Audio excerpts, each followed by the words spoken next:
And good evening. Welcome to our Sunday evening Bible study. For all of you joining us online, we're so glad that you can be a part of this and worship with us this evening.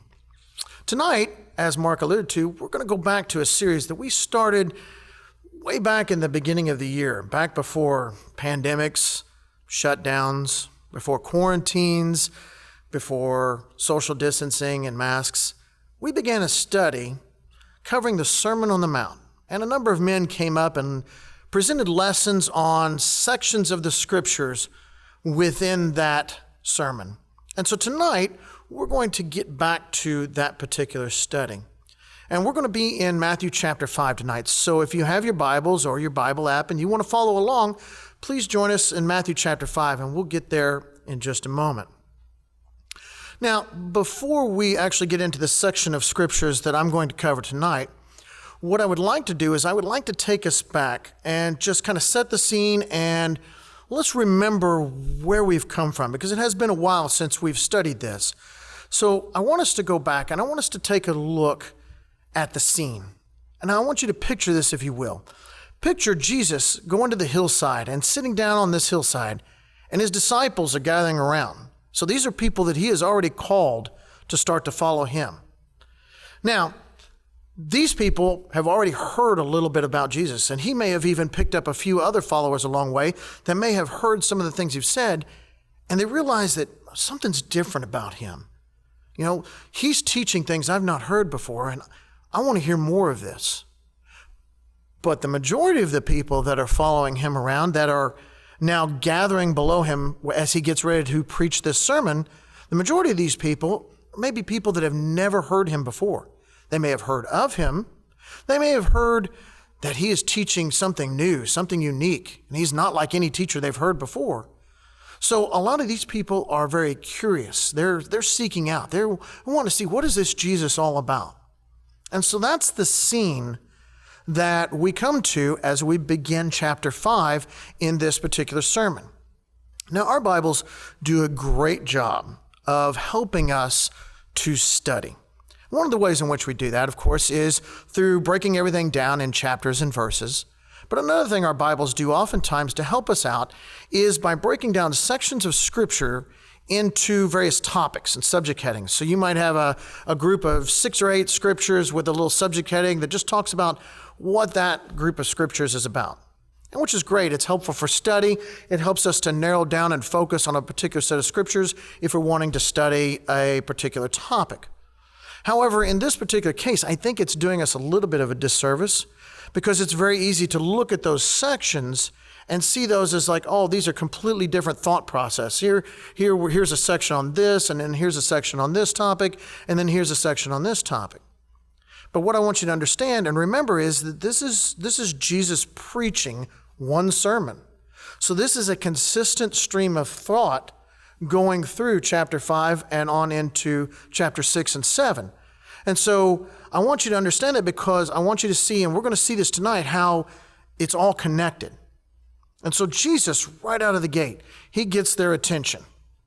He starts talking about the poor in spirit. And he says, "Blessed are the poor in spirit, for theirs is the kingdom of heaven."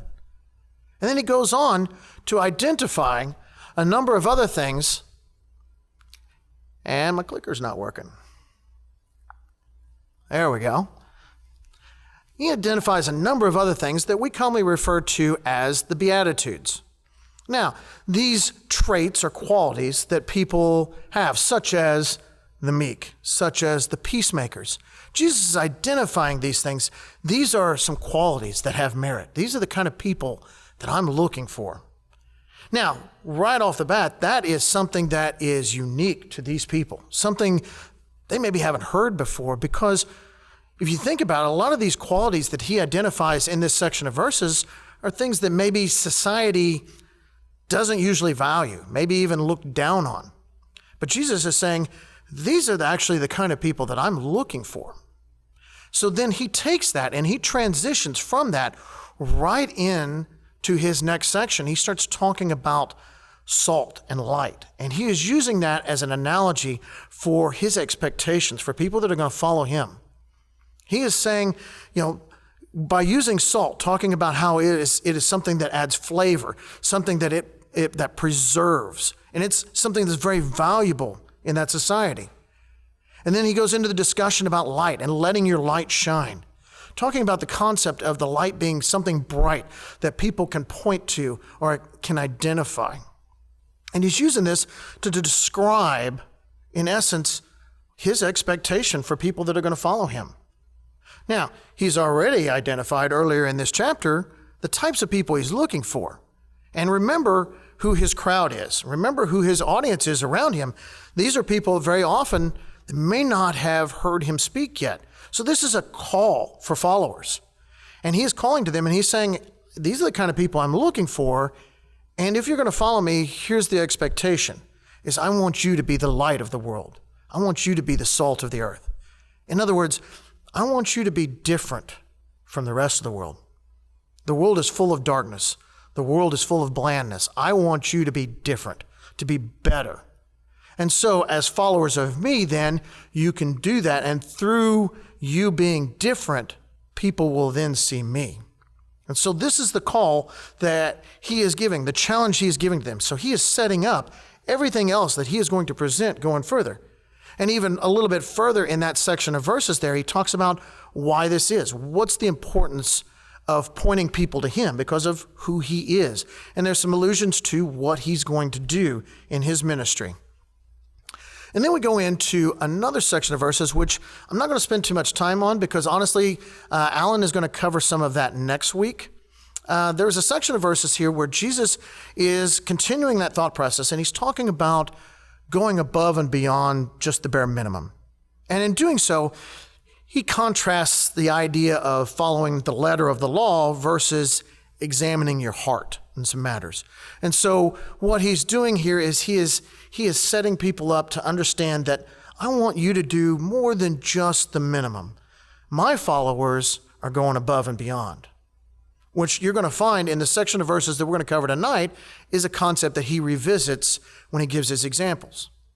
Now, a few weeks ago, I did a lesson on Wednesday night, and I talked about how the Bible very often will introduce a concept and then show us examples to illustrate that concept. And this is exactly what Jesus is doing here.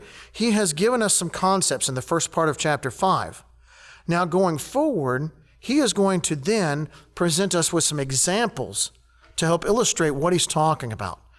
And this is where I kind of got the title for my lesson tonight. I refer to this lesson as Where the Rubber Meets the Road. And the idea is that Jesus has shown these concepts. These are the type of people I'm looking for. Here's the expectations I have. Now, what does that mean for us? And so he gives a series of examples about our interactions and our dealings with people in our day-to-day life. And so that then we can use those and apply those to where essentially the rubber meets the road. So that takes us to our first section of verses. And starting in verse 33, I'd like to read. And again, you have heard that it is said to those of old, you shall not swear falsely, but shall perform your oaths to the Lord. But I say to you, do not swear at all, neither by heaven, for it is God's throne, nor by earth, for it is his footstool, nor by Jerusalem, for it is the city of the great King. Nor shall you swear by your head, because you cannot make one hair white or black. But let your yes be yes, and your no, no. For whatever is more than these is from the evil one.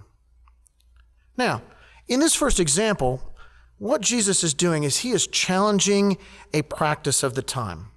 Now, what people were doing in this particular practice was to swear oaths, basically giving their word that they were going to do something. And to go back to the Mosaic Law, go back to Leviticus chapter 19, going back to Numbers chapter 30, there's some examples given about people swearing oaths to God and how important it was that you absolutely must keep your oath when you do that. But what was happening in this day and age and this time was that people had kind of found a loophole a little bit. Instead of swearing an oath to God, what if I were to just swear an oath to something somewhat related to God? Might still carry some weight with the person I'm swearing the oath to, but yet I'm not actually swearing an oath to God. So, for example, somebody might say, I'll swear an oath on the showbread table in the temple. Okay, well, that's kind of related to God, right? It's God's temple. It's where the sacrifices are made. It's the showbread table. Everybody knows what that is. That might carry some weight. But I didn't technically swear an oath to God. So if later on I kind of want to weasel out of this, or I want to back out of this promise, then I've got an out kind of built in. And this is what people were doing, is they were swearing oaths to inanimate objects, to other things other than God, because they knew law says if you swear an oath to God, you have to keep it. But they were finding this loophole and utilizing this loophole as an excuse or a justification to be able to weasel out when they didn't want to commit to something or backing out of promises that they had commit to. Now, what Jesus is saying here is that, look, it all belongs to God, so if you swear an oath to the showbread table or some other inanimate object, God created it all. It all belongs to Him. So you might as well be swearing the oath to God. He's also saying that, if you swear an oath based on something that you own or something that you have as part of your body or something like that, again, God created you. God created it all. He owns it all. It all belongs to Him. So we are just stewards here on this planet. So if you're swearing an oath to one of those things, you might as well be swearing the oath to God anyway. But the bigger point that Jesus is making here is, why are we doing that anyway? Why are we bothering to swear oaths? Why don't we just be honest people? Why don't we be people of integrity, where we don't have to swear oaths, where when I say, yes, I'm going to do something, it means, yes, if at all possible, I'm going to do something. Or if I say, no, I'm not going to be able to do something, then that means, no, I'm not going to be able to do something. And people can then trust my word. And what Jesus is saying here is, I would like my followers to be people of integrity. I want my followers to be people of their word. You should see, that's going back to what he said earlier in chapter 5. That's showing the light, right? That is being people who are different from the rest of the world. Because, again, the rest of the world is involved in this practice of these oaths. And he's saying, I want my followers to be better. Now, what does that mean for us today? Well, we still have an obligation, a responsibility to be honest people. There's a lot of deception. There's a lot of dishonesty in the world right now. Always has been. I think it's just as prevalent now as ever, which has led us a lot, realistically, to be very skeptical of things we read, things we see, things we hear. And that has caused us to be very skeptical and disbelieving of people. And if one particular group of people should be the honest people, the people you can trust, shouldn't that be the people who are followers of Christ? Shouldn't that be who we are? So that is the challenge that he's giving to us, is if you're going to be my follower and you're going to call yourself Christian, you need to be the light. You need to be people of your word, people of integrity, so that when somebody comes to you and they ask you a question, they can trust your word. Now, that takes us to our next section of verses. And beginning in verse 38, I'd like to read again. You have heard that it was said, an eye for an eye and a tooth for a tooth. But I tell you not to resist an evil person. But whoever slaps you on your right cheek, turn the other to him also. If anyone wants to sue you and take away your tunic, let him have your cloak also. And whoever compels you to go 1 mile, go with him 2. Give to him who asks you, and from him who wants to borrow from you, do not turn away. Wow, teaching got just a little harder, didn't it? Jesus is laying down yet another example of what this means, what his expectation of going above and beyond and of being the light, what this means for a follower of Christ. Now, what he's referring to, of course, is the old law. In Leviticus chapter 24, verse 20, we read about an example about the old law, and the illustration here is about how the punishment should fit the crime, and how if someone is wronged, there must be restitution made. And likewise in Exodus chapter 21, verses 23 through 25, again, we see the same thing, talking about punishment that fits the crime. And that's where that concept, the eye for an eye, comes in. And it was also very common in secular law giving as well. In fact, this dates back to the 1700s BC with the Code of Hammurabi. This is one of the earliest known written laws. Hammurabi was king of king of Babylon from 1792 to 1750, descended from the Amorites. And in his law, his code, as it was written down, there were some 282 laws. But of course, the one that everybody keys on, again, is that eye for an eye, tooth for tooth. That idea that there should be a justice and the punishment should fit that crime. And that's a concept that we've carried forward in modern law giving, in modern government, right? In our society, we don't subject people to cruel and unusual punishment. Why? Because the punishment should then fit the crime. But now, why is Jesus bringing this up here? Well, in this particular case, and again, another symptom of what's going on in that time, people were using this eye for an eye, this old law, as a justification for taking out personal vengeance on other people, looking for opportunities to get even with people who may have wronged them in the past. And what Jesus is saying is, I'm expecting my followers to be better. I expect my followers to not be seeking vengeance or seeking revenge. I expect my followers to be the light, to be able to look beyond that and let it go. Now, how does this apply to us today? Well, I got to be honest. I remember reading this as a kid, and I remember thinking that physical violence was going to be something I'd have to endure and learn to turn the other cheek at some point. But honestly, as I've grown up, it really hasn't been the issue that I thought it was going to be when I was a kid. Watching TV shows and movies when I was a kid, thinking that everybody I encountered on the street was a trained ninja ready to attack me or something, and I was going to have to learn to be able to defend myself and turn the other cheek, so to speak. It's really never materialized, right? It's really never been that big of an issue. And so, I guess outside of maybe law enforcement and military service, or if you're a professional fighter, getting struck in the face is really not something you're going to deal with on a day-to-day basis. So then how does this apply to us?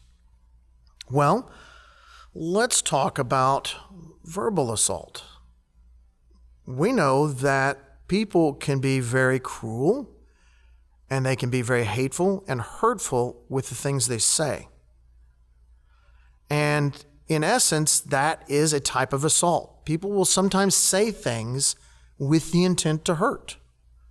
Sometimes people will say the meanest, most hurtful thing just to win an argument, just to get someone else to shut up so that internally they can go, I win, right? And that's very hurtful. And that is essentially the same thing what Jesus is talking about. It may not be a physical slap, but it is an assault nonetheless. Other people, a little bit more sneaky about it, right? They'll take little jabs every now and then, take little shots at people. Sometimes say things in a passive-aggressive tone where on the surface, you hear it and you don't think anything of it. And later you think, wow, that was kind of hurtful, actually. Now that I think about that, they just took a shot at me. So what Jesus is saying is, in those cases, we have to resist the urge to come back at them. Now, that's tough. This is a hard teaching because and I know, we all have that hot button.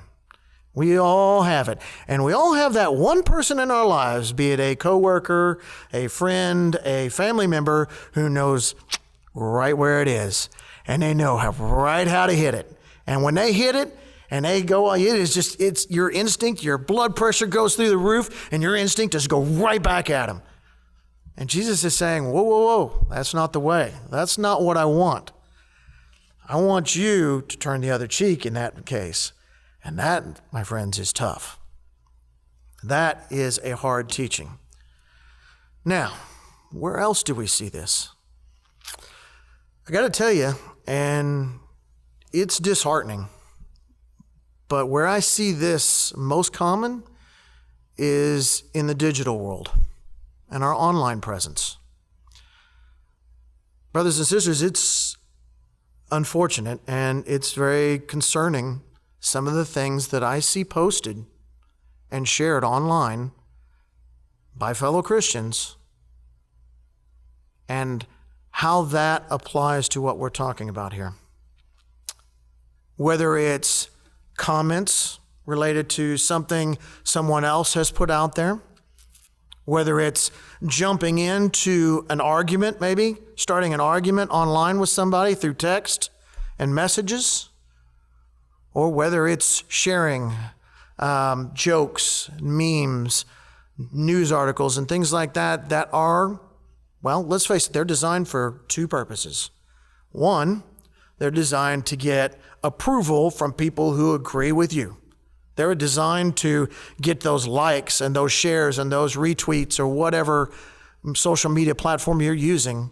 They're designed to get that and create that endorphin rush. All these people like what I said. They agree with what I said. And it's also designed to kind of stick it to people that maybe don't necessarily agree with you. Now, I have seen a lot of things, and again, they fall into a number of different categories, but mainly I see three: politics, social issues in our society, and believe it or not, sports. Right? Now, the question I want to ask is, if we think it's funny to post those memes, those articles, those things out there on social media that are, let's face it, intentionally designed to be divisive. They're designed for some people to like them and some people to hate it. And we're posting those things and we're putting those out there. How are we being the light? See, Jesus called us to be the light. He called us to be different from the rest of the world. How are we being the light if we're doing that? And I know it's tough. I mean, there are so many times where someone throws something out there online and I just want to correct them. I want to point out their ignorance. I want to go right back at them. And again, it's the same concept, right? Turn the other cheek. Let it go, right? And I had to do some hard soul searching myself several years ago on this same issue after reading these same verses. I had to take a long, hard look at some of the things I had put out online, jokes that I had put out there, comments that I had made, arguments that I had gotten into. And I had to come to two hard conclusions. First one, it's not my job to be the internet police. It's not my job to try to convince people of one side of a social issue versus another side. It's not my job to try to convert people from one political party to another. It's not my job to point out people's ignorance and, try to make them feel insignificant for maybe posting something that wasn't very thought through. Right? It's not my job. You know what my job is? I'll tell you. My job, and it's the second realization I came to, my job is to be the light. My job is to show Jesus through my actions and my words. That's my job. And if I am putting things out there in the digital world as a representation of me, and I'm putting things out there that are intentionally divisive, that could lead to pushing some people away instead of bringing them towards Christ, then I'm bad at my job, and I need to get better. That was the realization I had to come to. Jesus challenges us to go above and beyond. He challenges us to be the light. He challenges us to examine our heart in the things that we are saying and doing in our interactions with other people. And brothers and sisters, that includes online as well. Now, that takes us to our last section of Scripture that I would like to cover this evening, starting in verse 43. You have heard that it was said, you shall love your neighbor and hate your enemy. But I say to you, love your enemies. Bless those who curse you. Do good to those who hate you. And pray for those who spitefully use and persecute you, that you may be sons of your Father in heaven. For he makes the sun rise on the evil and on the good, and he sends rain on the just and on the unjust. For if you love those who love you, what reward have you? Do not even the tax collectors do the same? And if you greet your brethren only, what do you do more than others? Do not even the tax collectors do so? Therefore you shall be perfect, just as your Father in heaven is perfect. Now, if Jesus had set them up for some hard teachings before, this is really the point where the rubber meets the road here.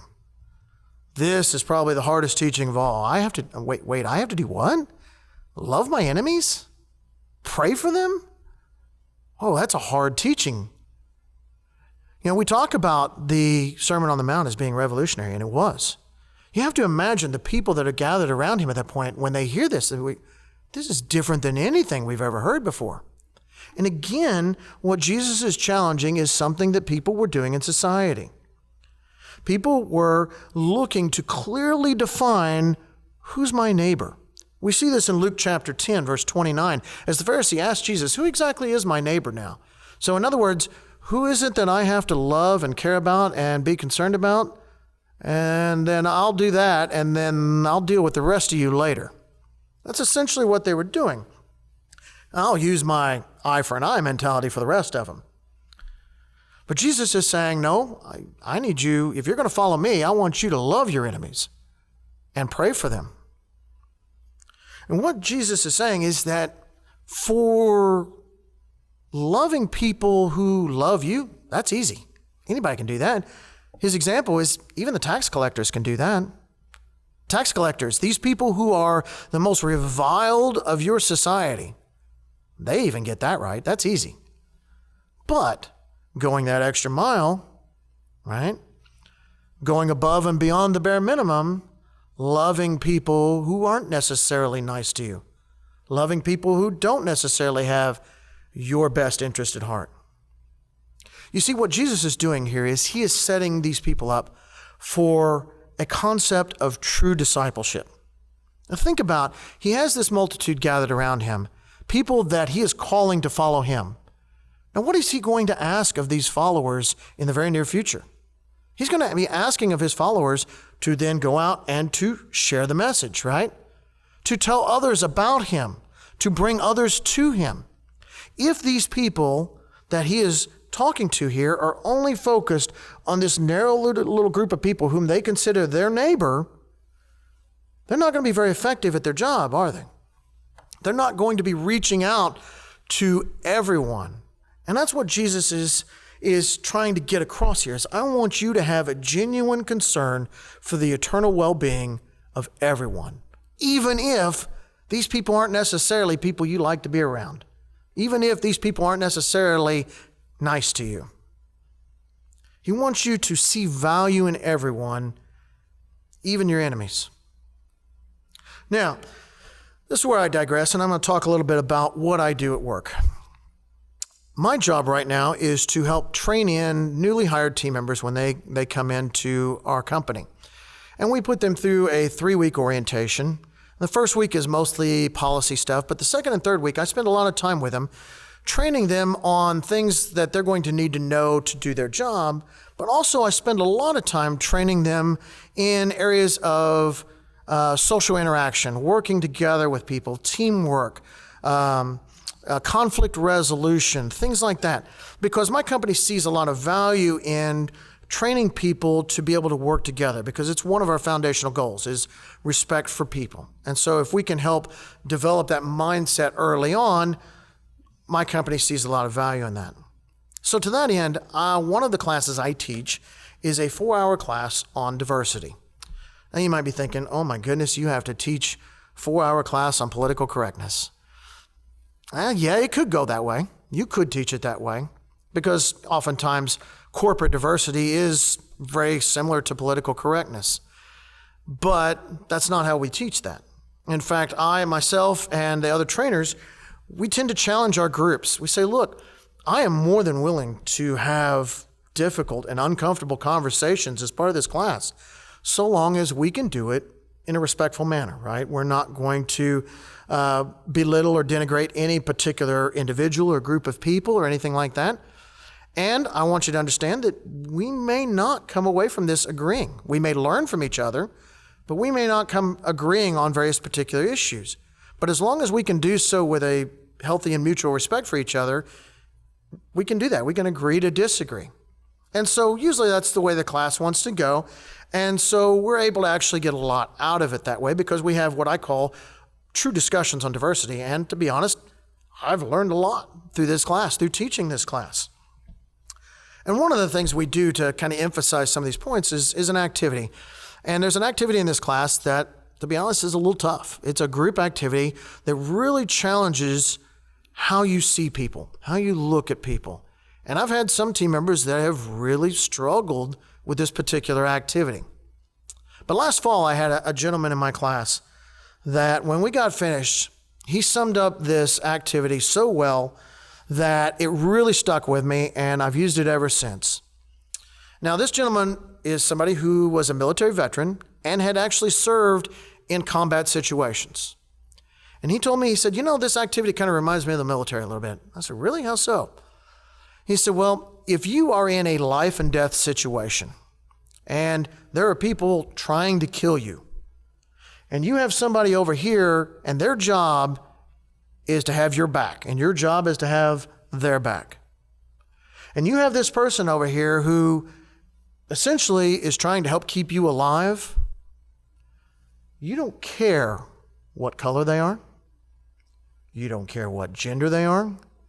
You don't care what their sexual preference is. You don't care what their religion is. You don't care about their politics, what state they come from, what team is their favorite team. All you care about is that they're there to protect you. So at that point, you see the value in that other human being. And his point is that when we see value in another human being, all those differences become so much less important. Now, when we see value in people, Jesus is challenging us to see people as valuable, our enemies, people that aren't nice to us. He is challenging us to see people as having value, as having a soul that is worth saving. So he is challenging us to love them. And he is challenging us to love them by looking closely enough to see that value in another human being. And when we are able to do that, when we see other human beings as valuable, as souls that need Jesus, all those differences become so much less important. All those things get turned way down because your focus is then on that value. And so Jesus' challenge is for us to love them because he loved them.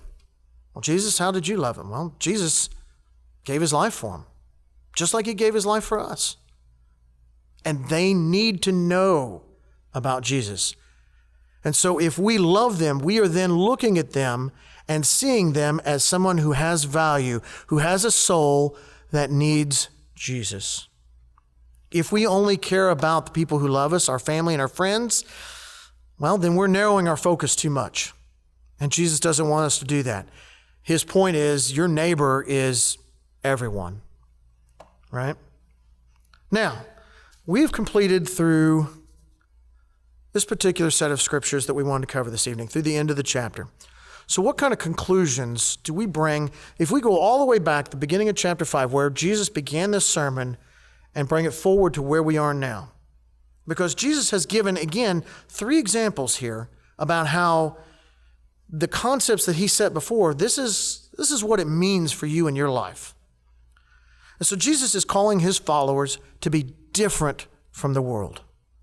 We are challenged to be different, to be better. Anyone can do the bare minimum effort. Jesus says, I want you to go above and beyond. I want you to give more effort. Anyone can break their word, be dishonest and deceitful. Jesus says, I want you to be people of integrity. I want you to be people of your word that people can trust. Anyone can try to get even with people, to look to seek vengeance, to try to get back at people when they say or do something, some sort of offense. Jesus says, I want you to turn the other cheek. I want you to let it go. Don't be those kind of people. Don't be people that are divisive, that are combative, that are looking to pick fights and antagonize other people. Jesus is saying anyone can be petty and take shots at people. Jesus is saying, I want you to be better. Be the light. Be better than that. Anyone can love those who love them. Jesus says, I want you to love those even who don't love you. I want you to love those and see value in the other human beings. Because the point is, we're not just anybody. We're Christians. We are followers of Christ. And Christ has laid out an expectation for us that we are to be the light. We are to shine brightly so that through us, people will see Jesus. And Jesus calls us to show that and to demonstrate that through tonight, the three examples in our interactions and how we treat other people. And I'll say this, and I know Matt will put this up on the live stream for you. And you can quote me on this. No one has ever come to see Jesus as the answer in their lives by Christians acting like the rest of the world. No one. We are called to be the light. We are called to be different from the rest of the world so that people will then see Jesus. They will see, hey, there's something different going on here. I want to be a part of that. But that can't happen if we're acting like the rest of the world. If we're blending in and we're doing the things and participating in the things that the rest of the world is doing. And we're interacting with people just like anyone else in the world would do. You know what they'll see then? Hypocrites. That's what they'll see. We have a responsibility. We have a responsibility to be better than that. As followers of Christ, we have a responsibility to be the light. We have a responsibility to give our best effort in whatever we do, in our interactions with people, to go above and beyond just the bare minimum, the letter of the law, so to speak. We have a responsibility to be honest people in all things we do, true to our word, people of integrity. We have a responsibility to not be petty people, to not be the kind of people looking to take shots at other people, looking to get even, to right wrongs. Jesus says, I want you to be better than that. We have a responsibility to see value in everyone. A responsibility to see beyond the differences, to see the soul that needs Jesus. And we have a responsibility to love and pray for people, even those that wrong us. I'll tell you, the Sermon on the Mount was revolutionary. For those people gathered around when Jesus is speaking, it was like nothing they'd ever heard before. It had to be mind-blowing information that they could take and think about for the days to come. You know what? It's still revolutionary because you think about it, for the last 2,000 years, someone could go to the scripture, read these words that Jesus preached on that day. You could read it every morning for the last 2,000 years, and it would still apply to your life that day. Revolutionary, absolutely. Jesus says anyone can be like the world. But I want my followers to be different. I want my followers to be more. To be the light, to be the salt of the earth. And he makes that call for us as well. That call is still for us. Are we going to be the light that shines brightly in everything we do? In our lives, online, in our interactions with other people? Are we going to be the light that shows people a path to Jesus? That shows Jesus so that they can see him through us, through our lives, through our actions, through our words? Or will we be a people that are content to blend in with the world, to narrow our focus to just our lives and our family and friends? The choice is ours, but Jesus has spoken of what his challenge is for us if we are going to call ourselves his followers. Thank you so much for your time this evening. We appreciate everybody who has been able to be with us this evening on live stream. Thank you so much for joining us.